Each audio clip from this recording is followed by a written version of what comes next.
السلام عليكم ورحمة الله وبركاته. إن الحمد لله نحمده ونستعينه ونستغفره ونعوذ بالله من شرور أنفسنا ومن سيئات أعمالنا. من يهده الله فلا مضل له ومن يضلله فلا هادي له، وأشهد أن لا إله إلا الله وحده لا شريك له، وأشهد أن محمدا صلى الله عليه وسلم عبده ورسوله. يا أيها الذين آمنوا اتقوا الله حق تقاته ولا تموتن إلا وأنتم مسلمون. يا أيها الناس اتقوا ربكم الذي خلقكم من نفس واحدة وخلق منها زوجها وبث منهما رجالا كثيرا ونساء، واتقوا الله الذي تساءلون به والأرحام إن الله كان عليكم رقيبا. يا أيها الذين آمنوا اتقوا الله وقولوا قولا سديدا يصلح لكم أعمالكم ويغفر لكم ذنوبكم، ومن يطع الله ورسوله فقد فاز فوزا عظيما. ألا إن أصدق الكلام كلام الله، وخير الهدي هدي محمد صلى الله عليه وسلم، وشر الأمور محدثاتها، وكل محدثة بدعة، وكل بدعة ضلالة، وكل ضلالة في النار. حياكم الله عز وجل en cette soirée du jeudi 30 Sha'ban 1441 de l'Hégire, ce qui correspond avec le 23 avril 2020 bi'idhnillah subhanahu wa ta'ala. Inch'Allah ta'ala, c'est le 8e cours et en même temps la 8e règle du livre de Cheikh Abdel Razzaq hafidhahullah ta'ala, les 10 règles de la purification de l'âme. Et ainsi il ne reste que 2 règles Inch'Allah ta'ala. Samir, الصوت هيجي مليح؟ نعم شيخ واضح. Alhamdoulilah, hier il y avait beaucoup de coupures. Inch'Allah qu'aujourd'hui peut-être ça sera mieux avec la 4G. Allah subhanahu wa ta'ala alam. Allah subhanahu wa ta'ala yuwaffiqana. Ensuite, le cours d'aujourd'hui, je l'ai préparé sur un support qui s'appelle PowerPoint. C'est la première fois que je travaille avec ce logiciel. Donc, il se peut que ce que j'ai fait ne soit pas bien. Là, le mohim, d'ailleurs, au milieu, avant de passer aux questions-réponses, il y a aujourd'hui 2 questions dans le sondage. La deuxième question, c'est est-ce que ça vous a plu le cours sur le support, le nouveau support, c'est-à-dire PowerPoint, ou bien le cours quand il est d'une façon normale. Donc, vous allez voir et vous allez me donner votre avis, Inch'Allah ta'ala. On commence, Inch'Allah ta'ala. Bismillah. Samir, vous voyez des choses? نعم الله يبارك. une vidéo شيخ. أيوة. هايلة. هذا أول مرة نجرب. الله يبارك. خرجت مليحة الله يبارك. On commence إن شاء الله تعالى. Donc القاعدة الثامنة. قاعدة الثامنة. تخير الجلساء وانتقاء الرفقاء. قال الله عز وجل في سورة الكهف: واصبر نفسك مع الذين يدعون ربهم بالغداة والعشي يريدون وجهه ولا تعد عيناك عنهم تريد زينة الحياة الدنيا ولا تطع من أغفلنا قلبه عن ذكرنا واتبع هواه وكان أمره فرطا. Regarde Samir, si tu as enlevé les annotations. نعم الشيخ نحيتهم. Allah Azza wa Jalla dit, selon une traduction rapprochée du sens, fais preuve de patience. Fais preuve de patience. Avec qui? On va voir avec qui. Naam. Fais preuve de patience. Une seconde, kharaj hada. Voilà. Fais preuve de patience avec ceux qui invoquent leur Seigneur matin et soir, désirant son visage. Dans la traduction dans le Coran, j'ai trouvé désirant sa face. Al-Sunnah wal-Jama'a atteste le visage d'Allah subhanahu wa ta'ala. La face, c'est autre chose. Naam. La face, ça peut être seulement ce qu'il y a en face que vous voyez, mais c'est pas tout le visage. Le vrai terme, c'est yuriduna wajha. Naam. Il ne détourne pas de ton regard en voulant la beauté de ce bas monde. Et n'oubliez pas à celui dont nous avons rendu le cœur inattentif à notre appel, qui suit ses passions et dont le comportement dépasse les limites. Naam. Donc c'est Sourate al-Kahf bi'idhnillah subhanahu wa ta'ala. Tayyib. Ici, Allah subhanahu wa ta'ala, non, il dit, fais preuve de patience avec ceux qui invoquent leur Seigneur matin et soir. C'est comme ça que on doit être, bi'idhnillahi ta'ala. Invoquer Allah Azza wa Jal matin et soir. matin et soir, et ne pas s'arrêter. Car on ne sait pas la mort quand est-ce qu'elle peut venir. À tout moment, elle peut surgir. Comme on a vu ça dans le cours passé, bi'idhnillahi azza wa jal. Donc, fais preuve de patience avec ceux qui invoquent leur Seigneur matin et soir. Qu'est-ce qu'ils veulent? Désirant son visage. Ils ne veulent pas autre chose, seulement son visage azza wa jal. Et ne détourne pas de ton regard. Ne détourne pas ton regard de ceux-là, ceux qui invoquent leur Seigneur matin et soir. Car quand on détourne le regard, on ne veut pas cette chose, on ne veut pas le visage d'Allah azza wa jal. Donc, qu'est-ce qu'on veut? Il a dit, en voulant la beauté de ce bas monde. Toute personne qui ne veut pas le visage d'Allah azza wa jal veut la beauté de ce bas monde. Je dis, moi, je veux profiter. Je vais vivre une seule fois. Donc, il y a quelqu'un qui touche avec nous là. Il y a quelqu'un qui touche avec nous le... Chef, regardez en haut pour désactiver. Moi, j'avais désactivé sur mon écran, mais j'ai l'impression que ça ne s'est pas mis sur vous. Regardez en haut à droite, normalement, il y a l'option, la petite flèche. Bon, la flèche? Normalement, en haut à droite, les annotations à droite, à la liamine, qui a une option, une petite flèche. Quand vous cliquez dessus, il y aura écrit retirer les annotations pour les parties. Je l'ai, je ne l'ai plus. Subhanallah. Donc, s'il vous plaît, jazakumullah khair, en attendant, ne touchez pas l'écran du shir. Jazakumullah khair. Ça y est, je l'ai trouvé, alhamdoulilah. Maintenant, Inch'Allah, ils ne pourront plus. C'est des gamins هذو كيفاش يشوف فيا ندير في الكور ويدخل معايا يمسو. الله المستعان. الله المستعان. لا حول ولا قوة إلا بالله سبحانه وتعالى. المهم. Donc c'est comme ça j'ai dit qu'on devait être bi'idhnillah subhanahu wa ta'ala. La 8e règle. Donc aujourd'hui on est dans la 8e règle bi'idhnillah ta'ala. C'est quoi la 8e règle? S'appliquer à choisir ceux avec qui on s'assied. On dit on s'assied, on dit on s'assoit. On dit à quelqu'un assieds-toi ou bien assois-toi. C'est la même chose. Donc, s'appliquer à choisir ceux avec qui on s'assoit bi'idhnillah ta'ala. Et sélectionner ses compagnons. Il faut savoir sélectionner ses compagnons bi'idhnillah subhanahu wa ta'ala. هذا السعدي رحمه الله في تفسير الآية. الشيخ السعدي رحمه الله تعالى quand il a voulu expliquer le verset qu'on a vu tout à l'heure. واصبر نفسك مع الذين يدعون ربهم سورة الكهف. Il a dit فيها الأمر بصحبة الأخيار ومجاهدة النفس على صحبتهم ومخالطتهم وإن كانوا فقراء فإن في صحبتهم من الفوائد ما لا يحصى. C'est-à-dire, Cheikh Saadi a dit rahimahullah, il s'y trouve dans ce verset l'ordre de tenir compagnie aux meilleurs. Il faut tenir compagnie aux meilleurs, ainsi que de lutter contre son âme pour leur tenir compagnie et les fréquenter, même s'ils sont pauvres. En effet, il y a dans leur compagnie des bénéfices qu'on ne peut dénombrer. Regardez ce qu'il y a d'important ici. Ce qu'a dit Cheikh Saadi. Il s'y trouve l'ordre. Donc c'est un ordre de tenir compagnie aux meilleurs. Aux meilleurs. Donc c'est un ordre. On va souligner, c'est un ordre. L'ordre, ici trouve l'ordre. L'ordre. De tenir compagnie aux meilleurs, ainsi que de lutter. Il faut bien suivre. Lutter, subhanallah al-azim, contre son âme. Pour leur tenir compagnie. Pour lutter contre son âme. Donc ce n'est pas facile. Et les fréquenter aussi. Ce n'est pas facile. Tout le monde voudrait être avec ceux qui ont les tentations et les plaisirs.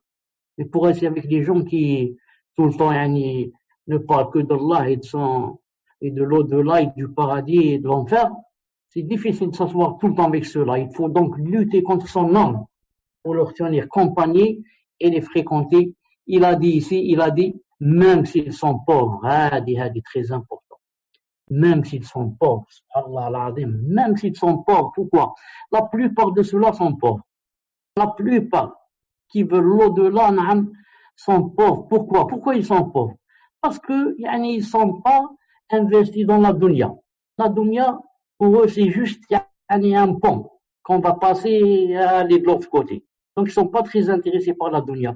Donc, il n'y a pas beaucoup de projets, il n'y a rien. C'est pour ça, la plupart qui ont suivi le prophète alayhi sallam étaient pauvres. Il a dit, en effet, il y a dans leur compagnie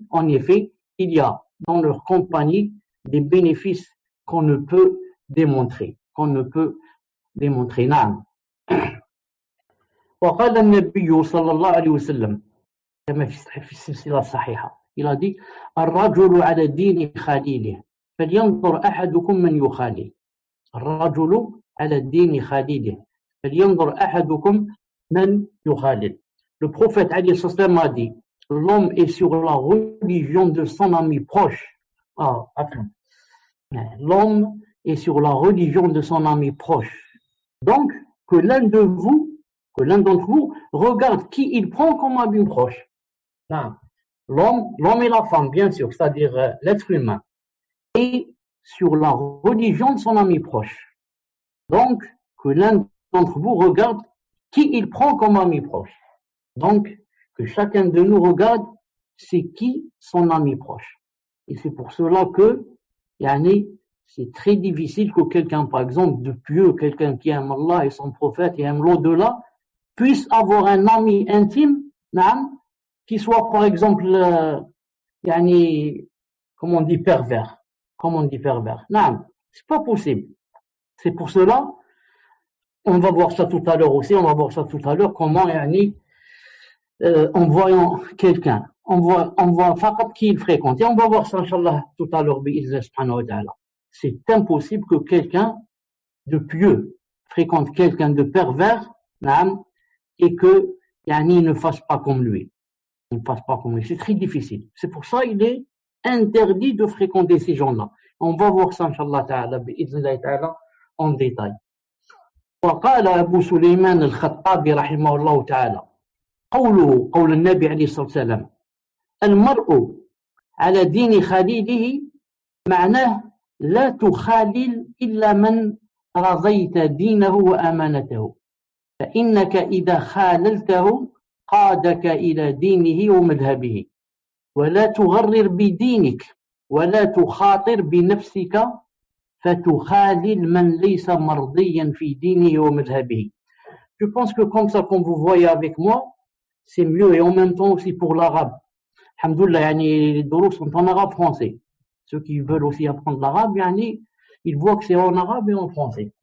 Donc, je répète ce qu'a expliqué de Suleiman Khattabi en parlant du hadith. Il a dit المرء على الدين خليله معناه veut dire لا تخالل إلا من رضيت دينه وأمانته فإنك إذا خاللته قادك إلى دينه ومذهبه ولا تغرر بدينك ولا تخاطر بنفسك فتخالل من ليس مرضيا في دينه ومذهبه. C'est-à-dire, Abu Sulayman al-Khattabi rahimahullah ta'ala a dit sa parole, c'est-à-dire la parole du prophète alayhi salam, quand il a dit la personne est sur la religion de son proche, il a dit signifie ne prends pour ami proche que celui dont tu es satisfait de sa religiosité et de son honnêteté. Si tu le prends pour ami proche, il te conduira vers sa religiosité et son état. Donc, voilà l'avantage. Si tu le prends pour ami proche, il te conduira vers sa religiosité et son état. Ne sois pas trompé par ta religiosité et ne mets pas ta religion en péril en prenant pour ami proche celui dont tu n'es pas, je vois pas ce qu'il y a, celui dont tu n'es pas satisfait de la religiosité ni de son état. Donc, ne sois pas trompé pour ta religiosité et ne mets pas ta religion en péril en prenant pour ami proche celui dont tu n'es pas satisfait de la religiosité. Donc, ça veut dire ça, cette phrase, attendez voir ici, il y a de la phrase, ne mets pas, elle est très important, ne mets pas, ta religion en péril en prenant pour ami proche celui dont tu n'es pas satisfait, de la religiosité. Pourquoi? Parce que si on va prendre quelqu'un dont on n'est pas satisfait de notre religion, de sa religion à lui, ça veut dire tout simplement qu'on a mis notre religion en péril. On a mis notre religion en péril car on risque de devenir comme lui, wal-'iyadhu billah. On risque de devenir comme lui, wal-'iyadhu billah. Ensuite, c'est de ma faute, c'est nous qui l'avons choisi. طيب on va effacer les dessins. ولهذا يقول ابن مسعود رضي الله تعالى عنه il a dit اعتبروا الناس بأخدانهم فإن المرء لا يخادن إلا من يعجبه نعم طيب qu'est-ce qu'il a dit اعتبروا الناس بأخدانهم فإن المرء لا يخادن إلا من يعجبه c'est-à-dire c'est pourquoi Abdullah ibn Mas'ud radiyallahu ta'ala anhu a dit considérez les gens selon leur ami intime. Certes, une personne ne prend pour ami intime que celui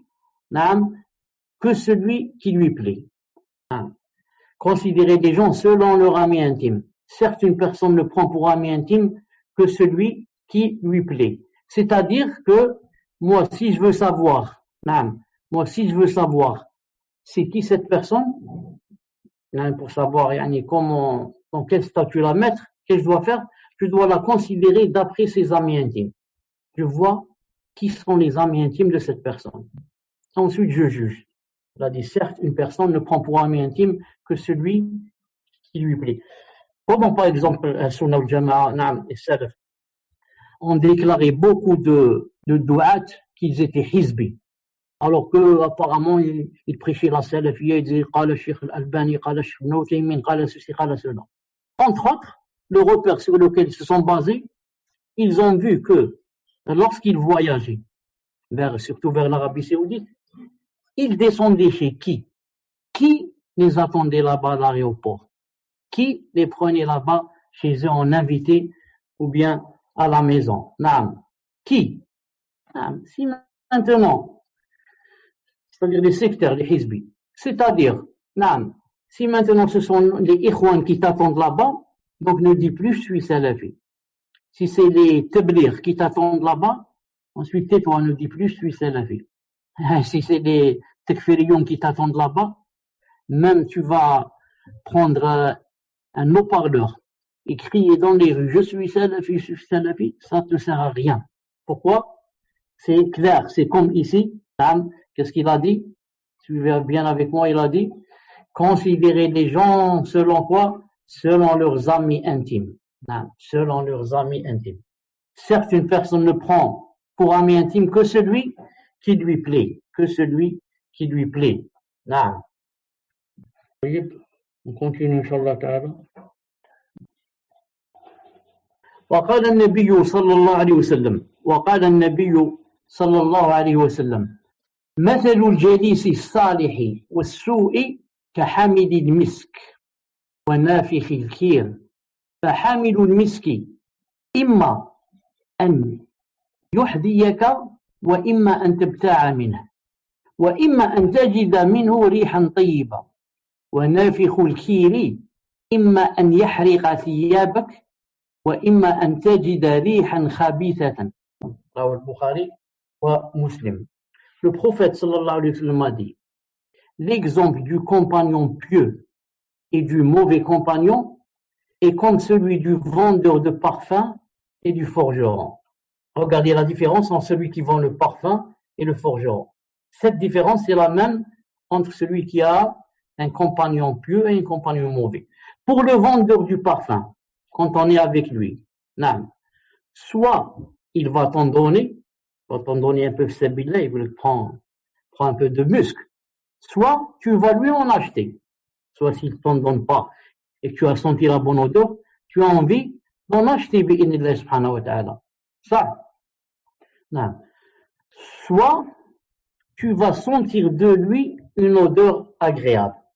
Et pour le forgeron, soit il va brûler ton habit, soit tu vas sentir de lui une mauvaise odeur. Subhanallah al-Azim. Donc, il y a des mille choses. Quand on va chez celui qui vend le musc, il y a trois choses. Soit il va t'en donner, soit tu vas lui en acheter, soit tu vas sentir de lui une odeur agréable.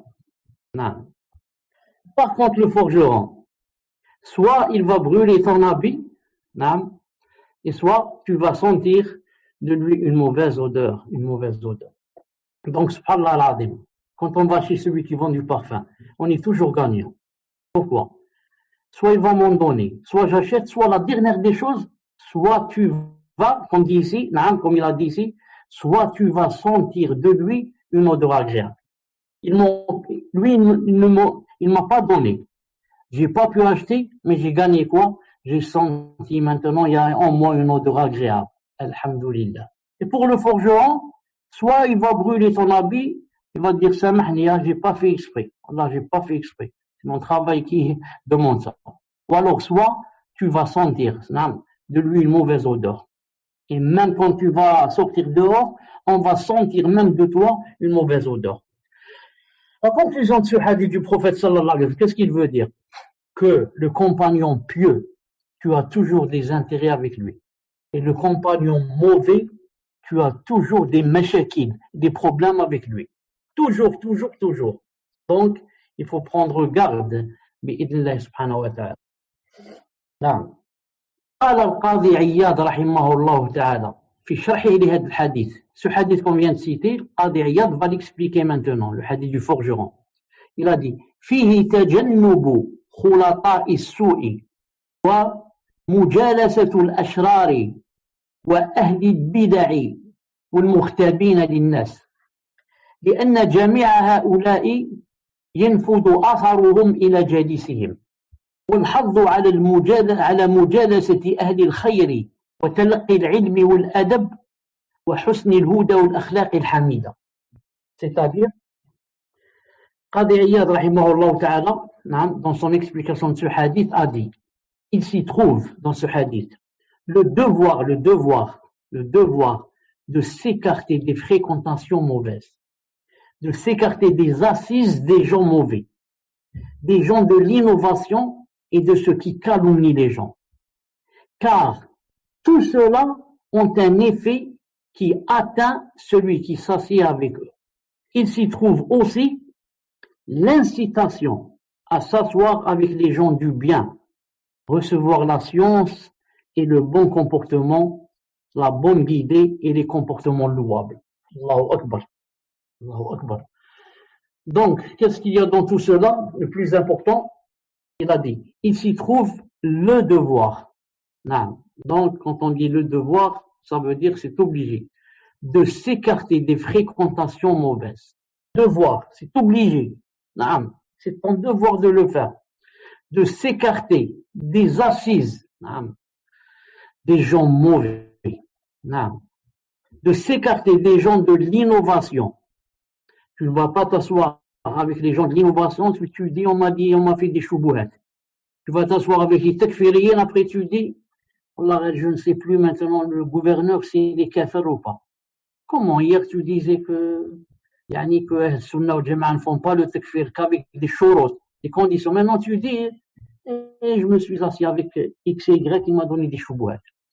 On ne s'assoit pas avec ceux qui calomnient les gens.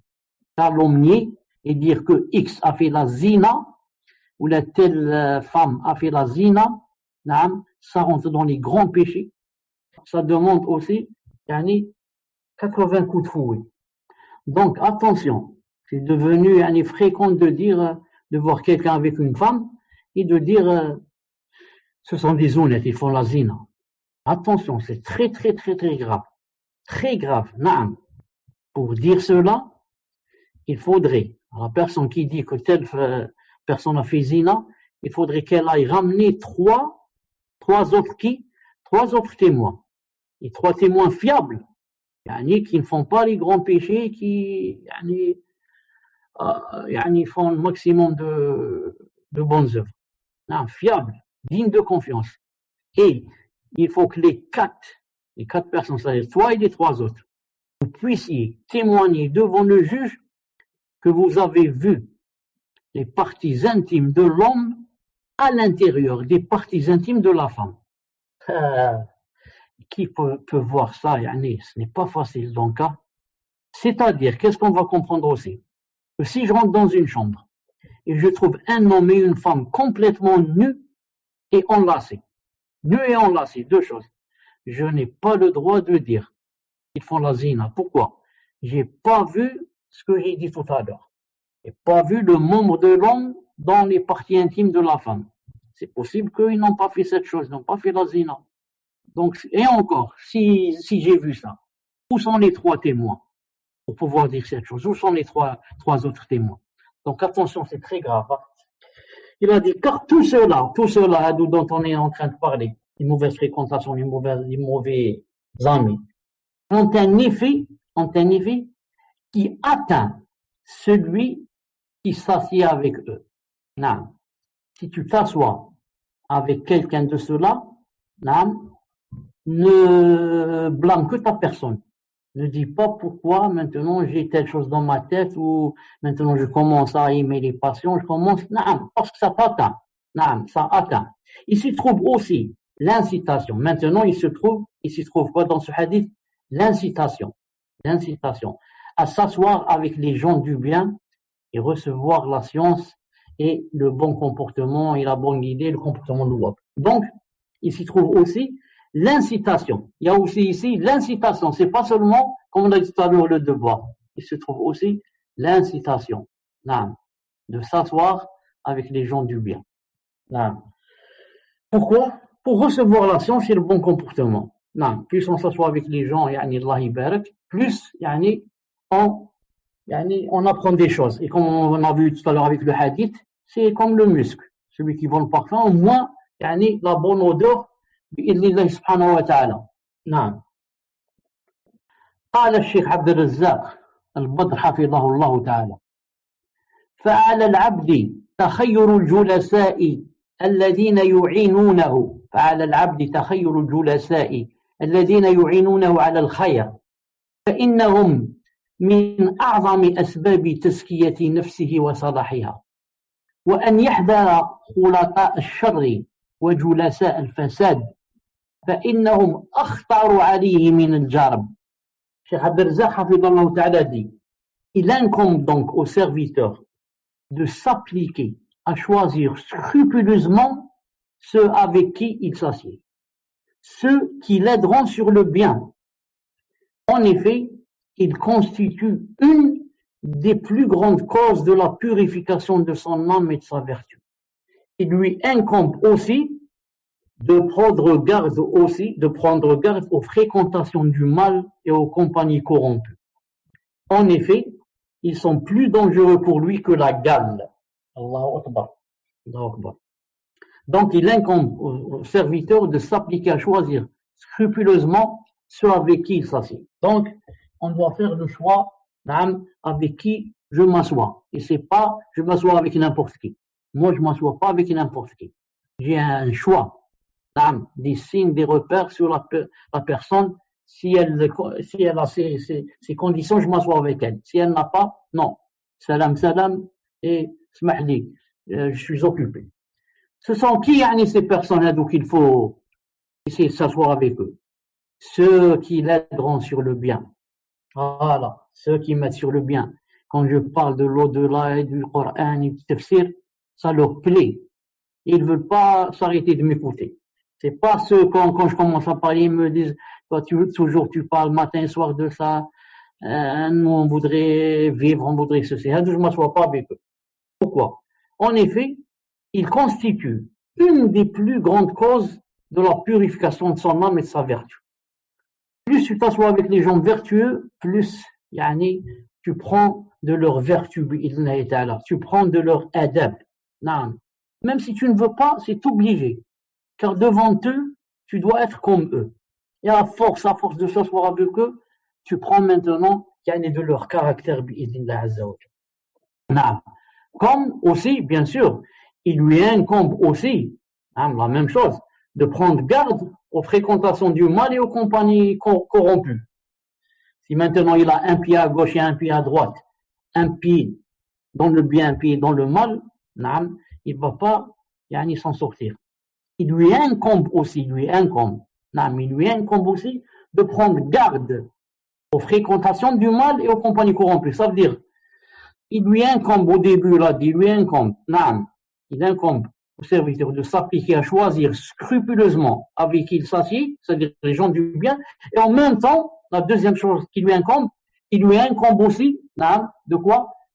De prendre garde aux fréquentations du mal et aux compagnies corrompues. Ça veut dire que je ne peux pas, je me dis seulement, classe, je suis avec les gens du bien, mais en même temps, j'ai des amis que je ne peux pas quitter du mal. Non, il ne faut plus s'asseoir avec eux, ou les quitter. Non, faut les quitter. En effet, pourquoi il faut les quitter? Ah, il va te dire maintenant pourquoi. Il va te dire pourquoi. En effet, non, ils sont plus dangereux non, que la gale. Ils sont plus dangereux pour lui que la gale. Vous connaissez la gale et on commence à gratter. Ceux-là sont plus dangereux que la gale. Si c'était la gale, c'est moins grave, bi'idillah, subhanahu wa ta'ala. Non. Continue, Inch'Allah. Maintenant, normalement, la 8e règle de Cheikh Lakhor, Cheikh Abdelrazak al-Badr, yani pour ce qu'il a dit, ce qu'il avait à dire est terminé. Maintenant, moi, j'ai choisi certaines choses, pour les citer, Inch'Allah ta'ala, qui rentrent dans ce sens. Allah Azza wa Jalla dit dans le Coran, Zukhruf 67, il a dit, Al-akhillau yawma idin ba'duhum li ba'din adu, illa al-muttaqin. Illa al-muttaqin. Les amis, ce jour-là, jour de la résurrection, seront ennemis les uns des autres, excepté les pieux. Allahu Akbar. Donc maintenant, tu vas prendre des amis. Tu crois que là-bas, ils vont faire quelque chose dans l'au-delà, qu'on soit seul avec tes œuvres devant Allah subhanahu wa ta'ala. Non. Si au moins, ils restaient amis là-bas, même s'ils ne peuvent rien faire. Mais le mouchkila, c'est quoi? Le mouchkila, c'est qu'il a dit, Allah Azza wa Jalla a dit, ils seront ennemis les uns aux autres. Subhanallah al-Azim. Ils seront ennemis. Ah, pourtant ils étaient amis ici. Oui, mais là-bas, c'est pas la même chose. Là-bas, ils seront ennemis. Il a dit, excepté les pieux. Subhanallah al-Azim. Pour voir, les pieux. Excepté les pieux. Les pieux, ils seront pas tes ennemis. Subhanallah al-Azim. Excepté les pieux. C'est pour ça que on demande, on est obligé, il nous incombe de fréquenter les pieux bi'idhna subhanahu wa ta'ala. Naam. Et Allah subhanahu wa ta'ala a dit aussi, ou alors, on continue. وقال الله عز وجل يوم يعض الظالم على يديه يقول يا ليتني اتخذت مع الرسول سبيلا يا ويلتى ليتني لم أتخذ فلانا خليلا لقد أضلني عن الذكر بعد إذ جاءني. Furqan 27. Le jour où l'injuste se mordra les deux mains et dira hélas pour moi, si seulement j'avais suivi le chemin du messager sallallahu alayhi wa sallam, si seulement j'avais choisi le chemin du messager sallallahu alayhi wa sallam. Donc, que fera cette personne qui n'avait pas suivi le messager alayhi salam et qui n'a pas voulu suivre ses ordres quand il nous a dit de ne pas fréquenter les mauvaises personnes? Il a dit ce jour-là, il se mordra les deux mains. Il se mordra les deux mains. Naam. Il se mordra les deux mains. Et qu'est-ce qu'il dira? Hélas pour moi. Naam. Hélas pour moi. Si seulement j'avais suivi le chemin du messager alayhi salatu salam. Si seulement j'avais suivi le chemin du messager sallallahu alayhi wa sallam. Le chemin du messager, qu'est-ce qu'il comprend? Il comprend que on ne doit pas suivre ces gens-là. On ne doit seulement fréquenter les pieux et ainsi tu te trouveras demain devant Allah ravi de toi. Tu as fréquenté ici les mauvaises personnes, ils vont te mener vers ta destruction, que tu le veuilles ou pas. C'est une sunna que Allah Ta'ala a mis sur terre, sunna kawniyya, universelle, que tu le veuilles ou pas. Et tu vas te trouver demain et tu vas dire hélas, il va se mordre les deux mains et dire hélas pour moi. Hélas, ça sort comme ça du fond du cœur. Si seulement j'avais suivi le chemin du messager alayhi salatu salam. Ce hadith de Abi Hurayrata radiyallahu ta'ala anhu an Nabi alayhi salam قال إن الله تبارك وتعالى لله تبارك وتعالى. Bon, ce hadith je ne l'ai pas en français. J'ai voulu que vous le lisiez, je vais le lire avec vous, Inch'Allah ta'ala, et en même temps traduire simultanément ce que je peux, sinon approximativement. Le prophète alayhi salam a dit que Allah tabaraka wa ta'ala avait des anges سيارة c'est-à-dire qui يسيرون marche dans les rues marche نعم سيارة parmi les gens فضلا يتتبعون مجالس الذكر que font ces anges يعني dans les rues avec les gens avec nous يتتبعون مجالس الذكر ils cherchent où il y a des assises où on parle de Allah Azza wa Jal et son prophète et de l'au-delà et de l'islam subhanallah. Donc Allah Azza wa Jal a des milliards, on ne sait pas combien d'anges. Non, seul lui connaît cela. وَمَا يَعْلَمُ جُنُودَ رَبِّكَ إِلَّا هُوَ. Non, parmi certains, c'est quoi leur fonction? C'est de suivre يعني, les assises où il y a le dhikr. فَإِذَا وَجَدُوا مَجْلِسًا فِيهِ ذِكْرٌ قَعَدُوا مَعَهُمْ. S'ils trouvent une assise où il y a dhikr Allah subhanahu wa ta'ala, qu'est-ce qu'ils font? Ils s'assoient. Ils s'assoient donc avec les gens. Nous, on les voit pas, bien sûr. وَحَفَّ بَعْضُهُمْ بَعْضًا بِأَجْنِحَتِهِمْ. Et avec leurs ailes, ils ont des ailes. Ils vont comme ça, yani, envelopper ceux qui sont assis. نعم. Pour que la rahma descende. نعم. حَتَّى يَمْلَأُ مَا بَيْنَهُمْ وَبَيْنَ السَّمَاءِ الدُّنْيَا. Ils vont, subhanallah, avec leurs ailes, les envelopper comme ça, jusqu'à ce que, yani, ça remplisse entre la terre et le ciel, bien sûr. فإذا تفرقوا, ensuite, quand les gens qui étaient assis en train de faire le dhikr, partent, ou alors quand les anges, maintenant se dispersent, عرجوا, ils montent vers Allah subhanahu wa ta'ala. Pour ceux qui disent qu'Allah ta'ala est partout. Hein? Allah est partout.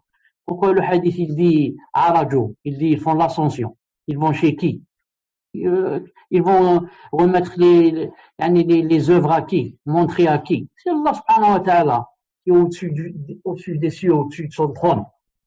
وَصَعِدُوا إِلَى السَّمَاءِ. Et il monte, il a dit, au ciel. قال فيسألهم الله عز وجل. Alors Allah subhanahu wa ta'ala va leur demander. Subhanallah al-azim, regardez, hein, chauffe la suite. Quand il a dit صَعِدُوا إِلَى السَّمَاءِ, il monte au ciel. Ensuite il a dit Allah Azza wa Jal les questionne. Donc quand il monte au ciel, il les questionne. Ça veut dire Allah subhanahu wa ta'ala est dans le ciel et non pas dans le ciel, ça veut dire au-dessus du ciel et non pas partout, comme disent les soufis. Donc il leur dit, il leur pose la question, وَهُوَ أَعْلَمُ بِهِمْ, alors qu'il sait, il connaît la réponse. مِنْ أَيْنَ جِئْتُمْ, d'où vous venez? D'où vous venez? Juste pour qu'ils parlent et qu'ils disent on vient tel. D'où vous venez? فيقولون جئنا من عند عباد لك في الأرض. Nous sommes venus de certains de tes serviteurs sur terre. يسبحونك, qui faisait le tasbih, ton tasbih. ويكبرونك, faisait son takbir. ويهللونك, il disait la ilaha illallah. ويحمدونك, faisait les louanges. ويسألونك, et ils te demandaient des choses. Demandez, donne-moi ceci, Allah, cela. Donc vous voyez les anges avec qui ils étaient assis, avec ceux qui disaient Subhanallah, Allahu Akbar, La ilaha illallah, Alhamdulillah. Et ensuite ils demandent à Allah subhanahu wa ta'ala des choses. C'est la personne quand elle est toute seule, comment qu'elle peut œuvrer? Est-ce que c'est difficile de dire Subhanallah, Alhamdulillah, La ilaha illallah, Allahu Akbar? 4 mois, ils sont difficiles. Quand la personne est seule, au lieu de lire le journal par exemple, Subhanallah, Alhamdulillah, La ilaha illallah, Allahu Akbar. Et elle demande à Allah, Allahumma a'tini kada wa kada, Allahumma afu anni, Allahumma aghfirni, Allahumma shfini, Allahumma arda anni, Allahumma sabbit qalbi ala dinik, Rabbi la tuzigh qalbi. Et comme ça. قال, Allah Ta'ala dit, وَمَاذَا يَسْأَلُونِ, qu'est-ce qu'ils me demandent? Bien sûr, il connaît la réponse. Il veut que ce soit eux qui répondent. مَاذَا يَسْأَلُونِ قالوا يَسْأَلُونَكَ جَنَّتَكَ. Ils sont en train de te demander que tu le fasses rentrer au paradis. Ils demandent ton paradis. قال, Allah Azza wa Jal dit, وَهَلْ رَأَوْا جَنَّتِي, est-ce qu'ils ont vu mon paradis? Comment ils demandent le paradis? Ils l'ont vu. وَهَلْ رَأَوْا جَنَّتِي. Les anges ont dit, قالوا لا, non. أي رب, non, أي رب. قال, فكيف لو رأوا جنتي. Alors, qu'en est-il s'ils avaient vu mon paradis? Donc ceux-là n'ont même pas vu mon paradis et ils me le demandent. Ils me demandent que je les fasse entrer au paradis. Qu'en est-il s'ils avaient vu mon paradis? Subhanallah al-azim. C'est pour ça que les kuffars, yawm al-qiyamah, les kuffars, quand ils vont savoir que يعني, ils vont pas rentrer au paradis et que c'est éternel. Non, c'est pas يعني, vont rester en enfer quelques années, milliards d'années, sortir. Non, éternel. Pas d'espoir pour aller au paradis. C'est ça vraiment يعني, la grande mouchkila, c'est ça. Non, c'est ça le grand regret. Non. قالوا ويستجيرونك, et aussi ils demandaient يعني, que tu les éloignes du feu. قال ومما bon, il te demande aussi que tu les éloignes. قال Allah Ta'ala ومما يستجيرونني, et il me demande de les éloigner de quoi? قالوا من نارك يا رب, il demande que tu les éloignes de ton feu يا رب. قال وهل رأوا ناري, pourquoi? Ils ont vu mon feu, ils ont vu يعني جهنم. قالوا لا, les anges ont dit non, ils l'ont pas vu. قال فكيف لو رأوا ناري, subhanallah, ils n'ont pas vu يعني جهنم, mais ils demandent à Allah Azza wa Jalla de les préserver de Jahannam. Alors qu'en est-il s'ils avaient vu Jahannam? Ça veut dire ils auraient demandé sans cesse. Ensuite les anges ont dit ويستغفرونك, ils te demandent يعني pardon. قال الله عز وجل فيقول, alors il dit قد غفرت لهم وأعطيتهم ما سألوا, je leur ai pardonné et je leur ai donné ce qu'ils demandent. وأجرتهم مما استجاروا, et je les ai éloignés ceux dont ils m'ont demandé de les éloigner, c'est-à-dire de l'enfer. قال, il a dit فيقولون, alors les anges vont dire une chose importante. نعم, qu'est-ce qu'ils vont dire? قالوا ربي فيهم فلان عبد خطاء. ربي, يا رب, parmi ceux-là, puisque tu leur as pardonné, tu leur as donné là, Ya Rab, ceux-là avec qui on était assis, on voudrait te dire, Ya Rab, parmi eux, il y avait quelqu'un, un pécheur, khata, qui faisait, ça veut dire les péchés, khata, كل بني آدم خطاء وخير الخطائين توابون, comme a dit le prophète sallallahu alayhi wa sallam. إنما مر فجلس معهم, ce pécheur dont on vous parle, Ya Rabbi subhanahu, qui était assis avec eux, il était passé auprès d'eux, il s'est assis avec eux. Ça veut dire il ne fait pas partie d'eux. Peut-être il a eu entre eux, il s'est assis avec eux, mais c'est quelqu'un connu pour les péchés. قال فيقول الله عز وجل وله غفرت, à lui aussi j'ai pardonné, وله غفرت, à lui aussi je pardonne. Pourquoi? هم القوم لا يشقى جالسهم. Pourquoi?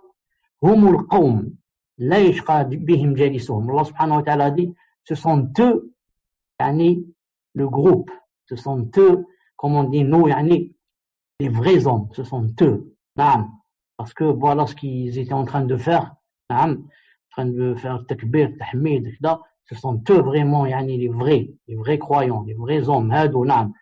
Il a dit لا يشقى بهم جالسهم, n'importe qui s'assoit avec eux, il n'est pas des malheureux chez moi. Allah Ta'ala dit, malgré que c'est un pécheur qui s'est assis avec eux, il faisait des péchés. Mais ma'alish, qu'est-ce qu'on a dit tout à l'heure? Celui qui s'assoit avec des gens du bien, toujours il est gagnant.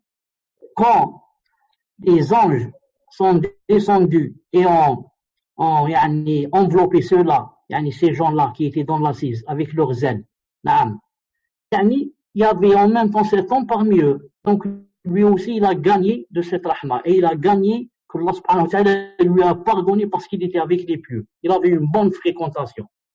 Et là ça me rappelle quelque chose qui me vient maintenant en tête. Le chien, c'est l'animal le plus sale, comme disent les savants. Parce que déjà sa salive est quoi? Est souillée. C'est pas par exemple comme l'âne. L'âne, sa salive n'est pas souillée. Non. Le chien, l'animal le plus sale, et Allah subhanahu wa ta'ala l'a cité dans Sourate Al-Kahf. Si je m'étais souvenu, j'aurais ramené l'ayat, je l'aurais mise comme ça dans le diapositive, mais elle m'est venue maintenant. Non, il l'a cité dans Sourate Al-Kahf lorsqu'il a dit وَكَلْبُهُمْ بَاسِطٌ ذِرَاعِهِ بِالْوَصِيدِ لَوْ اطَّلَعْتَ عَلَيْهِمْ لَوَلَّيْتَ مِنْهُمْ فِرَارًا. Donc, Allah Azza wa Jalla a cité un chien, l'animal le plus sage, dans Sourate Al-Kahf et dans un contexte d'éloge. Pourquoi? Parce que ce chien n'a pas dérogé à la règle. Il a suivi une bonne compagnie. Il était avec des gens pieux. Quand les gens pieux se sont enfuis, sont allés dans la caverne, il est parti avec eux. Quand Allah Ta'ala l'a cité dans le Coran, quand il a fait les éloges aux autres, il était avec eux. Subhanallah al-Azim. Faut voir, hein, faut voir. Naam. Et on continue, Inch'Allah Ta'ala.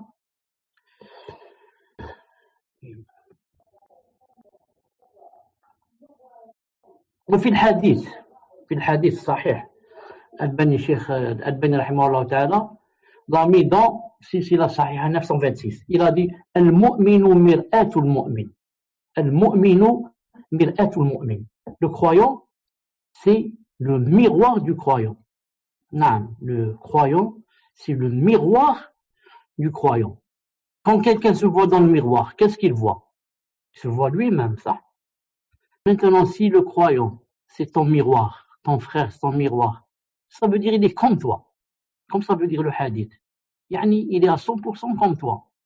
Donc, pour voir yani, qui fréquenter, parce que cette personne c'est comme toi et toi c'est comme lui. Donc, il faut prendre yani, beaucoup de précautions par rapport aux fréquentations comme on a dit. يعني أنس بن مالك أن رجلا je ne sais pas si j'ai le hadith en français, une seconde, je vois si je l'ai en français ou je ne l'ai pas mis. Une seconde, il y a ici le hadith, il n'y a pas. Donc, je vais traduire à peu près. D'après Anas radiyallahu ta'ala anhu, أن رجلا سأل النبي صلى الله عليه وسلم عن الساعة. D'après Anas, qu'un homme a demandé au prophète islam, c'est quand l'heure, c'est-à-dire l'heure de la résurrection. فقال متى الساعة. Le prophète a répondu وَمَاذَا أَعْدَدْتَ لَهَا وَمَاذَا أَعْدَدْتَ لَهَا. Et qu'est-ce que tu lui as préparé? Demander c'est quand la résurrection, c'est facile. Mais qu'est-ce que tu lui as préparé? Il a dit قال لا شيء, rien. إلا أني أحب الله ورسوله صلى الله عليه وسلم. Je n'ai rien préparé, c'est-à-dire pas grand-chose. C'est pas rien, c'est impossible. Au moins, il prie. Au moins, il fait la zakat. Non, il a dit, mais c'est-à-dire pas grand-chose. Sauf que, Uhibbullaha wa rasulahu sallallahu alayhi wa sallam. J'aime Allah Azza wa Jal et j'aime son prophète. Faqal, le prophète alayhi sallam lui a répondu, Anta ma'a man ahbabt. Anta ma'a man ahbabt. Toi, tu es avec qui tu aimes. C'est-à-dire la personne est avec qui elle aime, Anas a dit, قال Anas, فما فرحنا بشيء. Jamais on a été content, فرحنا بقول النبي صلى الله عليه وسلم, comme يعني on a été content de sa parole صلى الله عليه وسلم, lorsqu'il a dit, أنت مع من أحببت. Lorsqu'il a dit, la personne est avec qui elle aime. أنت مع من أحببت. نعم. قال أنس رضي الله تعالى عنه فأنا أحب النبي صلى الله عليه وسلم. Puisque la personne donc est avec qui elle aime, moi j'aime le prophète sallallahu alayhi wa sallam. Wa Abu Bakr, j'aime Omar, c'est-à-dire je demande à Allah Ta'ala que je sois aussi avec lui. J'aime Abu Bakr, j'aime Omar, naam. Wa arju an akuna ma'ahum, naam. Et j'espère et je demande à Allah subhanahu wa ta'ala que je sois avec eux et que je serai avec eux demain. بحبي إياهم, de par le fait que je les aime, de par mon amour envers eux. وإن لم أكن, je n'ai pas fait comme ce qu'ils ont fait, rapporté par Bukhari et Muslim. Donc, vous voyez, Samir, est-ce que vous m'entendez? Il me dit la connexion instable. Est-ce que vous m'entendez, Samir? Naam, Cheikh, on vous entend, alhamdulillah. Oui, alhamdulillah. Donc, le hadith que la personne sera avec qui elle aime, c'est très grave, hein?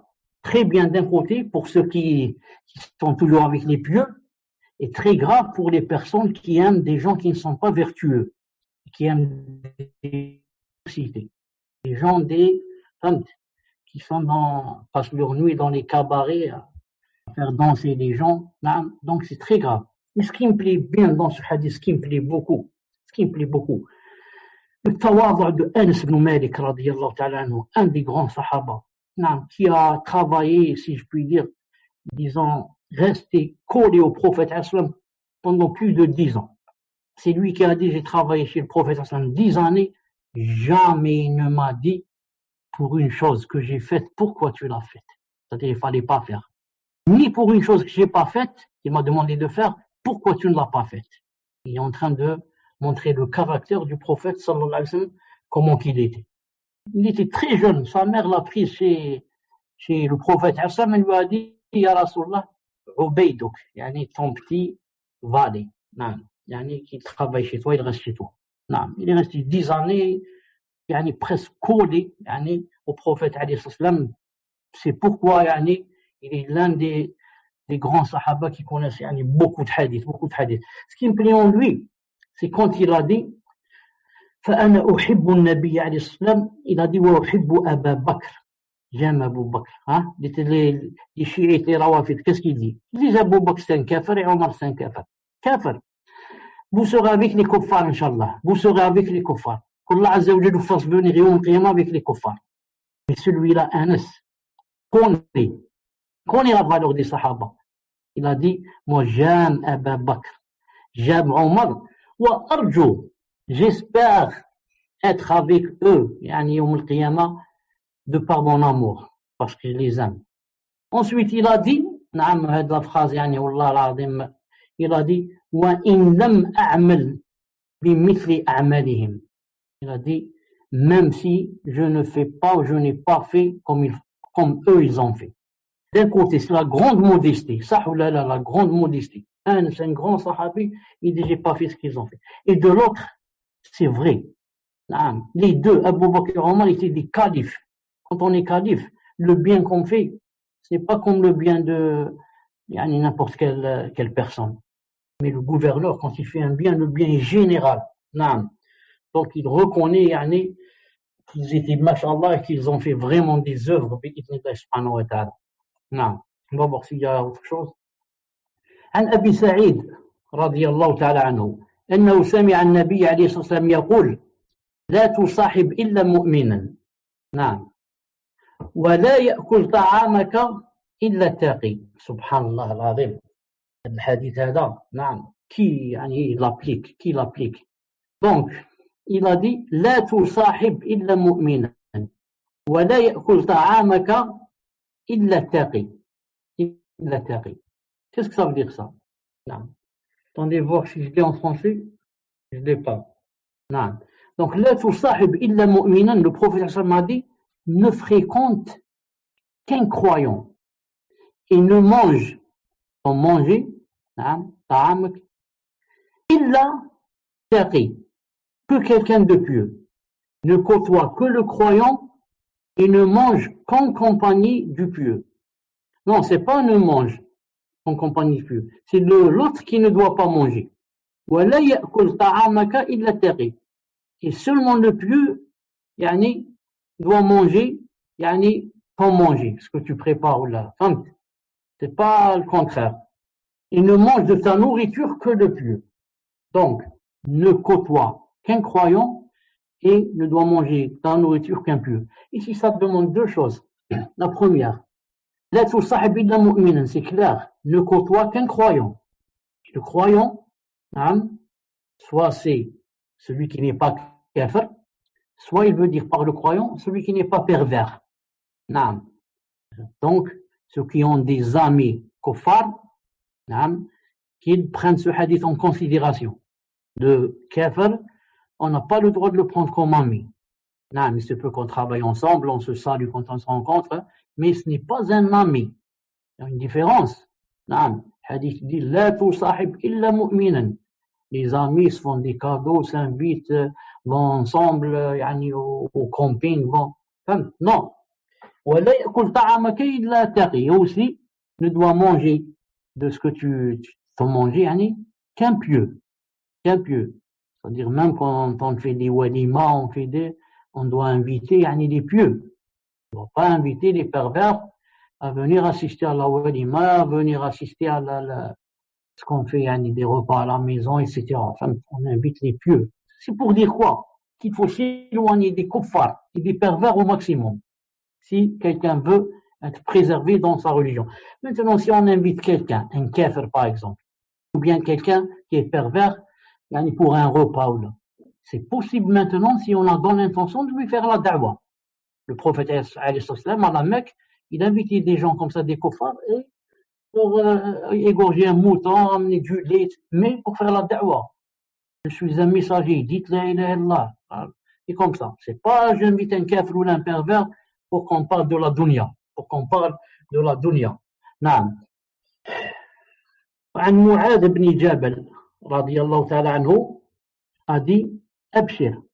Je t'annonce la bonne nouvelle. فإني سمعت رسول الله صلى الله عليه وسلم يقول, j'ai entendu le prophète dire, قال الله تبارك وتعالى, Allah subhanahu wa ta'ala a dit, وجبت محبتي للمتحابين فيا. ceux qui يتحابون فيه, ceux qui s'entraînent, deux personnes s'entraînent, pour mon visage, à cause de moi. C'est ça leur but. C'est pas, je voudrais faire la connaissance de telle personne parce qu'elle est riche. Je voudrais faire la connaissance de telle personne parce que c'est un général. Je voudrais faire la connaissance de telle personne parce que c'est un ministre. Non, je voudrais faire la connaissance de cette personne parce que j'ai vu qu'elle était pieuse. J'ai vu qu'elle avait de la science. J'ai vu que, on voit en elle l'amour d'Allah subhanahu wa ta'ala. Si maintenant une personne va aimer une autre personne comme ça, à cause d'Allah subhanahu wa ta'ala, cherchant son visage, Allah ta'ala dit, wajabat mahabbati li mutahabbin. Ceux-là, je les aime moi aussi. Donc, j'aime qui? Allah ta'ala dit, ceux qui s'entraînent pour mon visage. Wal mutajalisina fiya. Et ceux qui, s'assoient, ils s'assoient, pour mon visage. Ils s'assoient pour parler de din. Ils s'assoient pour parler de tafsir. Ils s'assoient pour parler de l'au-delà. Quand deux personnes s'assoient pour cela, je les aime. وأيضا والمتزاورين فيا aussi. المتزاورين فيا. Ceux-là aussi, ceux qui font des ziyara.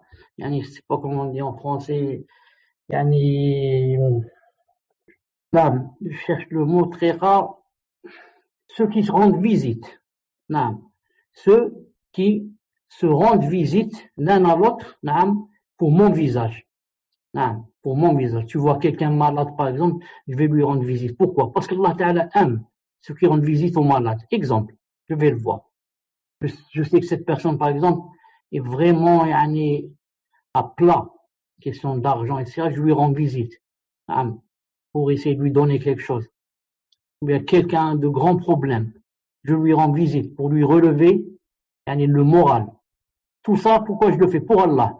Donc Allah Ta'ala va m'aimer. Wajabat mahabbati. Wajabat mahabbati pour cela.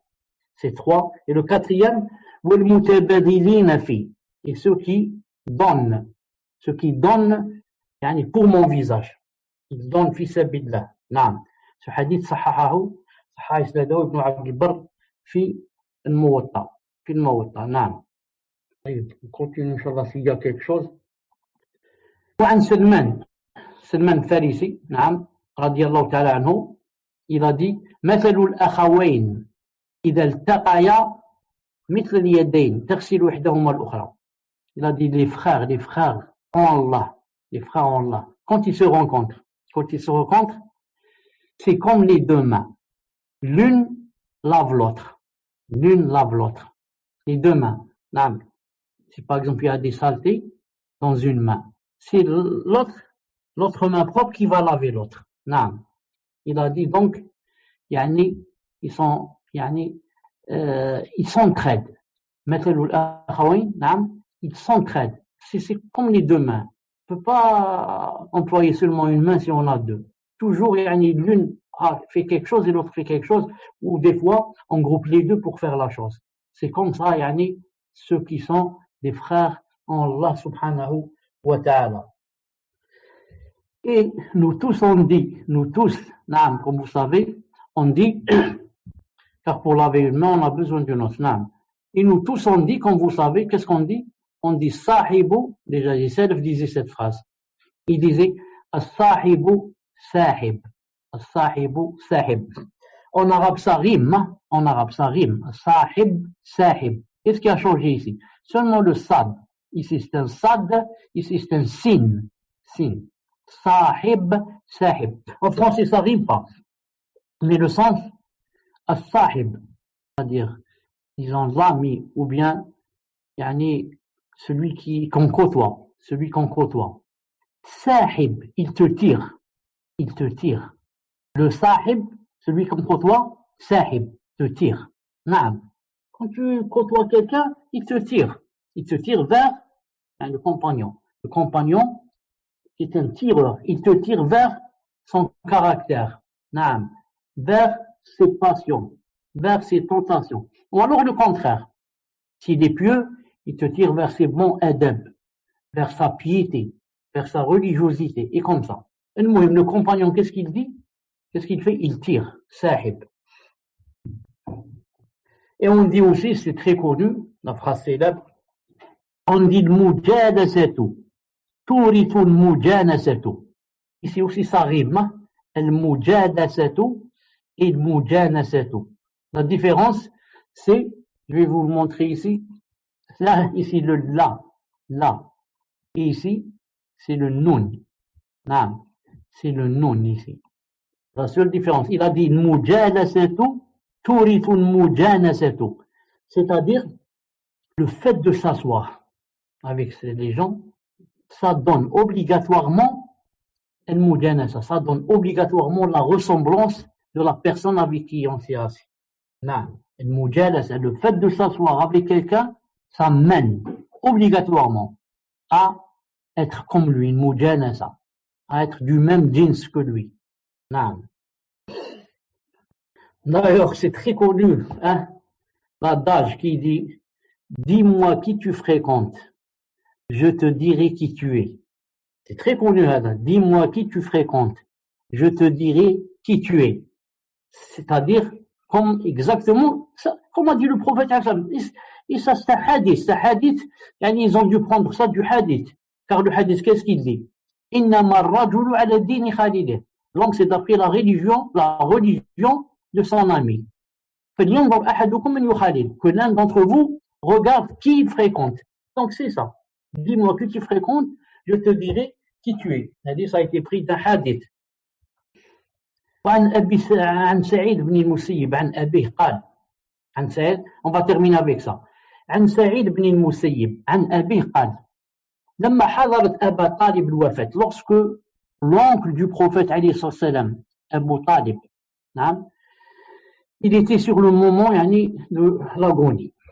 دخل عليه النبي صلى الله عليه وسلم. Le prophète sallam est rentré chez lui. وعنده il a trouvé chez lui Abu Jahl, Abdullah ibn Abi Umayya, le grand kuffar, les têtes des kuffars. فقال, le prophète sallam a dit à son oncle, Hey Am, écoute mon oncle, قل لا إله إلا الله, dis la ilaha illallah. كلمة, une parole أحاج لك بها عند الله عز وجل. يا عمي, mon oncle, dis seulement la ilaha illallah. Une parole qui me servira à te défendre يوم القيامة. dis la ilaha illallah. فقال له أبو جهل وعبد الله بن أبي أمية. Alors, quand le prophète m'a dit cette chose, Abu Jahl et l'autre, le deuxième, Ibn Abi Umayya, ont dit à l'oncle du prophète islam. Ils lui ont dit, Ya Aba Talib, oh Abu Talib, atirghabu an millati Abd al-Muttalib, c'est-à-dire tu veux te détourner de la religion de Abd al-Muttalib, tu veux notre grand-père, tu veux te détourner de sa religion. Il a dit, le hadith a dit, فَلَمْ يَزَالَ يُكَلِّمَانِهِ, ils n'ont pas cessé de lui parler. Tu détournes, tu veux te détourner de la religion, tu veux suivre celui-là. Ils n'ont pas cessé de lui parler.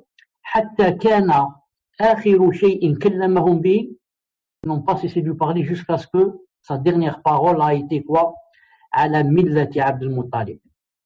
Je veux mourir sur la religion de Abd al-Muttalib et non pas de Muhammad alayhi salatu salam. فقال له النبي صلى الله عليه وسلم, il a été déçu lorsqu'il a entendu ça, il a dit La astaghfiranna laka, je demanderai Allah subhanahu wa ta'ala pour toi le pardon. Ma lam unha an dalik, tant que il ne m'interdit pas cela. Alors est descendu sa parole ما كان للنبي والذين آمنوا أن يستغفروا للمشركين ولو كانوا أولي قربى من بعد ما تبين لهم أنهم أصحاب الجحيم. Et descendu aussi ما كان للنبي والذين آمنوا أن يستغفروا. Non, c'est le même verset. Non, c'est le même verset. C'est-à-dire, il n'appartient pas aux prophètes et aux croyants d'implorer le pardon en faveur des associateurs, fussent-ils des parents, alors qu'il leur est apparu clairement que ce sont les gens de l'enfer. Quand quelqu'un sait que ses parents sont morts dans le mauvais chemin, dans l'associationnisme et le kufr, il ne lui est plus permis de leur demander pardon. Allah Azza wa Jalla, il a dit, fussent-ils des parents, même si ce sont des parents, et non seulement des étrangers, mais même des parents. Ce n'est pas interdit de leur demander. C'est-à-dire le prophète sallam, il n'était pas permis de demander à ton oncle. Il n'est pas permis de demander à ton oncle. Pourquoi? Car maintenant, c'est apparu clairement qu'il fait partie des gens de l'enfer. Son oncle. C'est pourquoi dans le hadith authentique, qu'il sera à Jahannam et il aura cette faveur que ce sera la personne qui aura le moins, c'est-à-dire le châtiment le moins douloureux. On va lui mettre des souliers comme ça, et le mettre dans l'eau chaude, jusqu'à, comme on dit le hadith, que sa cervelle bouillonne. Sa cervelle bouillonne. Il a dit, c'est ce qu'il y a de moins douloureux à Jahannam. Ce sera spécialement pour l'oncle du prophète sallallahu alayhi wa sallam. D'ailleurs, Al-Sunnah al-Jama'a, quand il parle dans la Aqidah, il parle de la shafa'a, l'intercession. Ils disent qu'il n'y a pas d'intercession pour les kuffars. Ensuite, ils font l'exception. Ils disent sauf l'intercession du prophète sallallahu alayhi wa sallam à son oncle Abu Talib. La seule. Et malgré cela, il ne sort pas de l'enfer. Il y restera éternellement. Mais dans le châtiment le moins douloureux. Le moins douloureux. Enfin, douloureux. Et aussi descendu le verset إنك لا تهدي من أحببت ولكن الله يهدي من يشاء وهو أعلم بالمهتدين. Toi, Muhammad, tu ne guides pas celui que tu aimes, mais c'est Allah Azza wa Jal qui guide qui il veut. Il connaît mieux cependant les bien guidés. Ya Muhammad, même si tu aimes une personne, et tu l'aimes beaucoup, comme il aimait son oncle, tu ne peux pas la guider. C'est Allah qui guide, c'est lui qui descend la guider. C'est lui, elle lui appartient à lui seul, Azza wa Jal. Allah guide qui il veut. Il connaît mieux cependant les bien guidés. Ensuite est descendu le verset on l'a vu. Allez, on l'a vu. Voilà, Inch'Allah Ta'ala, pour le cours d'aujourd'hui. On va passer maintenant aux questions-réponses, Inch'Allah Ta'ala. Bismillah ar-Rahman ar-Rahim. Première question. Qu'Allah vous récompense pour le temps que vous nous accordez, ainsi que vous, les admins, qui vous accordent le bien d'ici-bas et de l'au-delà. Lors du cours numéro 6, nous avons parlé de la traversée du pont de Jahannam, l'enfer. Puisse Allah nous la faciliter à tous. Nous facilite la traversée, pas Jahannam. Nous avons nous avons alors parlé des injustes.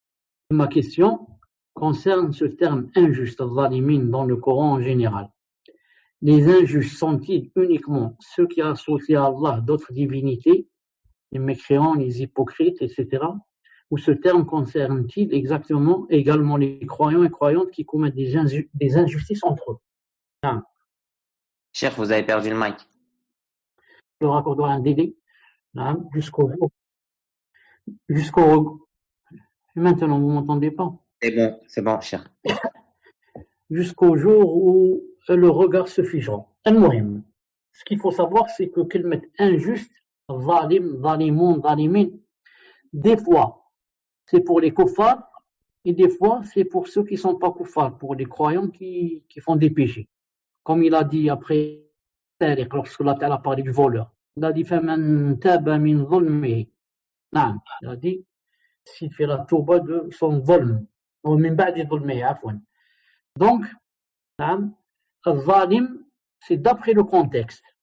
Si Allah Ta'ala parle des kuffars, ensuite il dit zalimun, ça veut dire, il veut dire les kuffars. Et s'il parle des croyants, ensuite il dit zalimun, نعم, il est en train de parler des croyants. نعم. Et s'il le laisse comme ça, on le laisse en général. On le laisse en général, نعم, sauf s'il y a un contexte qui peut décider s'il parle des kuffars ou des musulmans. نعم. Voilà, Inch'Allah Ta'ala, la réponse. Dans le hadith, on dit dans le Coran, ربنا ظلمنا أنفسنا. Dans le hadith, ربنا ظلمنا أنفسنا إن تغفر لنا وترحمنا. C'est aussi un verset. نعم. Le prophète sallam, il disait dans sa dua, ظلمت نفسي فاغفر لي, ظلمت. Donc le croyant. Deuxième question. En Algérie, les gens ont pour habitude de décorer leur maison spécialement pour Ramadan, de changer de rideau, d'acheter une nouvelle vaisselle, faire un grand ménage, etc. Quel est le jugement de cette habitude pratiquée par une grande partie du commun des gens? Si la personne fait cela, mais sans essayer de faire la liaison et la relation avec le din, ce n'est pas je fais cela parce que c'est Ramadan et que c'est Ramadan, il faut que je fasse cela. Mais c'est tombé comme ça. Une fois par an, je fais la vaisselle, je fais. Il n'y a pas de problème. Mais s'il attend spécialement Ramadan, en disant que c'est le Ramadan, donc il faut changer la vaisselle, il faut acheter, tout ça, ça va rentrer dans les bid'ah. Ça va rentrer dans les bid'ah et les innovations. Mais s'il le fait comme ça, sans faire de relation, c'est bientôt Ramadan, et peut-être les gens vont venir chez moi, la femme, etc. Je vais faire le ménage, ça c'est possible. Sans mettre de relation avec que c'est obligatoire pour le Ramadan ou bien que c'est recommandé pour le Ramadan. C'est juste permis. Mais s'il dit non, pendant le Ramadan on doit faire ces choses, ça rentre dans les bid'ah. Non. La troisième question. Ma femme fait des crises d'épilepsie. Que Allah subhanahu wa ta'ala la guérisse. Elle doit beaucoup dormir pour éviter d'en faire pendant le Ramadan. Il arrive parfois qu'elle ne me donne pas beaucoup sans faire de crise. Qu'elle ne dorme pas beaucoup sans faire de crise. Comme elle a peur d'en faire, elle dort beaucoup. Elle ne sait pas si son jeûne est accepté. Est-ce qu'elle doit donner l'aumône en plus de son jeûne? Elle ne donne pas l'aumône en plus de son jeûne. Quand elle se sent fatiguée et qu'elle doit dormir, elle dort. Le muhim, elle tient son jeûne, mais à condition de ne pas dormir, par exemple, du fajr jusqu'au maghrib. Non, mais elle prend assez de temps dans son lit parce qu'elle est malade. Et pour ne pas faire des crises. Elle a une raison. Mais elle évite seulement de dormir toute la journée. Elle évite ça. Et elle n'a rien à donner en compensation. Tfadal. Quatrième question. Que Allah soit bienfaisant envers vous et envers vous aussi. Ma question porte sur l'invocation. Est-il permis de demander à Allah Ta'ala en disant si c'est un bien pour moi? En disant par exemple, Allah, donne-moi une grande maison, c'est un bien pour moi. Cela sous-entend-il qu'Allah peut répondre à nos invocations malgré que ce soit un mal pour nous? C'est permis de dire cela. C'est permis de dire si c'est un bien pour moi. Non, mais c'est même mieux, car on ne demande pas n'importe quoi, car tu peux demander une chose qui est un mal pour toi et Allah Ta'ala peut te la donner. C'est toi qui veux, c'est toi qui insiste. Non. Oui, il peut te la donner aussi parce que pour punir, parce que tu as fait un péché par exemple. Non. Mais c'est pour ça qu'on dit dans l'istikhara. اللهم إن كان في هذا الأمر et il cite son affaire par exemple acheter telle maison خير لي في ديني ومعاشي وعاقبة أمري فاقدره لي وبارك لي فيه نعم il dit si c'est un bien pour moi ya Allah dans ma dunya et dans l'au-delà donnez-le moi نعم c'est permis Inch'Allah Ta'ala تفضل. Cinquième question. Cheikh, vous avez dit dans un coup précédent, vous avez dit normalement, on a dit qu'il y a quelqu'un dans notre cœur qui nous exhorte, qui nous parle. Comment pouvons-nous savoir si cette personne est bien celle évoquée dans le hadith ou bien le shaitan? En effet, je suis perdu car j'ai plusieurs voix dans ma tête. Il y en a une qui me pousse à faire le mal, une autre qui n'arrête pas de dire je suis meilleur qu'un tel, qui ne prie pas, contrairement à moi qui fais de bonnes œuvres. Une autre voix qui parle avec mon âme, une autre voix qui me dit que je fais ça pour avoir les éloges d'Allah subhanahu wa ta'ala. Pouvez-vous nous donner des conseils? Non. Samir. La personne a dit que je fais ça que pour avoir les éloges, non pour Allah. Vous aviez dit les éloges pour Allah, vous avez coupé. Ça. Donc elle dit, une autre voix me dit que je fais ça que pour avoir les éloges, non pour Allah subhanahu wa ta'ala. Je dis, quand j'ai parlé du wa'id, celui qui nous exhorte, qui est resté dans le hadith, c'est pas une personne qui est en nous. Parce qu'ici, elle dit, comment pouvons-nous savoir si cette personne est bien celle évoquée dans le hadith? C'est pas une personne. C'est un ange qui descend, s'approche du cœur et nous parle. Certains disent, il peut jusqu'à descendre dans le cœur, comme fait le shaitan. Comme Allah Ta'ala dit, قل هل أنبئكم على من تنزل الشياطين تنزل على كل أفاك أثيم. Dites, est-ce que vous voulez que je vous fasse part sur qui descendent les shayatins? Ils descendent sur tout pécheur et athim. Donc ils descendent. Donc maintenant elle dit, j'ai plusieurs voix dans ma tête, etc. La personne voit, qu'on la voit, qu'elles sont dans son corps et dans son cœur, qui lui dit de faire le bien, etc. Elle dit, c'est masha'Allah, c'est l'exhorteur du bien. C'est quelqu'un qui m'encourage, qui dit, alhamdoulilah, je remercie Allah subhanahu wa ta'ala pour. Si maintenant il y a quelque chose qui me dit que je fais l'ostentation et que Allah ta'ala n'accepte pas et que je prie pour les gens et que, je dis, je crache sur mon épaule gauche. Allahu ahad, Allahu samad, lam yalid wa lam yulad wa lam yakun lahu kufuwan ahad. Et comme ça, je postillonne. Et je lis Ayat Kursi, je lis Mu'awwidat. C'est pas quelque chose de bien. Car ce que j'entends, les voix, ils me poussent à faire le mal. Mais ils veulent pas me pousser à faire le bien. Ils veulent me faire des bâtons dans les roues. Donc ça se voit que ça vient du shaitan. Wal-'iyadhu billah. Fadal. Combien de questions, Samir? Il y a 8. Qu'Allah nous accorde le meilleur ici-bas et dans l'au-delà, dans ce qu'il aime et agrée. Le cours dernier, vous avez parlé de l'hypocrite parmi les mécréants. Je n'ai pas bien compris. Cela signifie-t-il qu'il y a une différence entre l'hypocrite musulman et l'hypocrite musulman? Il y a une faute ici.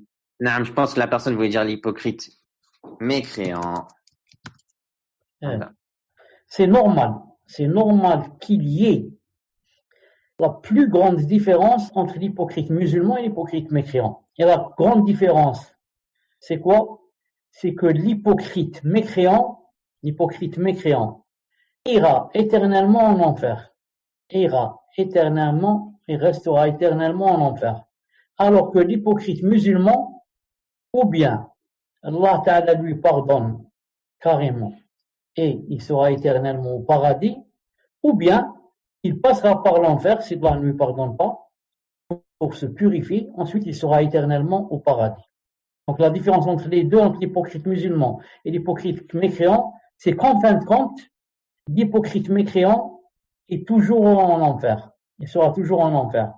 Et l'hypocrite musulman, en fin de compte, sera toujours et éternellement au paradis, même si des fois il doit passer par l'enfer, qu'Allah nous préserve.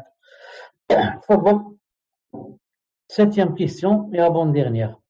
Le Ramadan 2019, ma femme a eu ses règles. Il lui restait 2 jours à rattraper avant ce Ramadan 2020. Mais suite à un accouchement, elle a actuellement ses lochis. Comment devra-t-elle rattraper les 2 jours manquants de l'année passée, en plus de la partie qu'elle devra rattraper de ce ramadan à cause des lochis? Elle les rattrapera, Inch'Allah Ta'ala, après les lochis. Elle commencera par les 2 jours du ramadan 2019 et les fera suivre par les dettes du ramadan 2020 des lochis, bi'idnillahi subhanahu wa ta'ala. Fadal, Inch'Allah, dernière question. En écoutant des cours sur Internet, sommes-nous concernés par le hadith de Abu Huraira que vous avez cité ce soir? C'est quoi le hadith de Abu Huraira? Est-ce que c'est celui des anges? Naam, cher, exactement, le long hadith. Le long hadith? Naam, le long hadith. Celui sur le fait d'être dans les cercles d'évocation, de dhikr, etc. Wallahi, pour dire la vérité, je ne sais pas. Je ne sais pas. Je ne sais qu'une chose. C'est que la personne qui écoute des cours sur Internet aura des récompenses, bi'idhnillahi ta'ala. Si elle écoute en ayant comme but de ravir Allah subhanahu wa ta'ala et pour faire la quête de la science. Mais est-ce qu'elle rentre dans ceux qui sont assis? Je ne sais pas. Même si je vais dire un peu, peut-être je ne pense pas, peut-être. Parce que le hadith a dit qu'il marche dans les rues et cherche les gens qui font les assises. Il n'a pas dit qu'il rentrait dans les maisons. Mais je ne peux pas affirmer. Malgré cela, je dis peut-être, c'est peut-être. Peut-être que aussi ils suivent les gens dans les maisons. Allahu alam.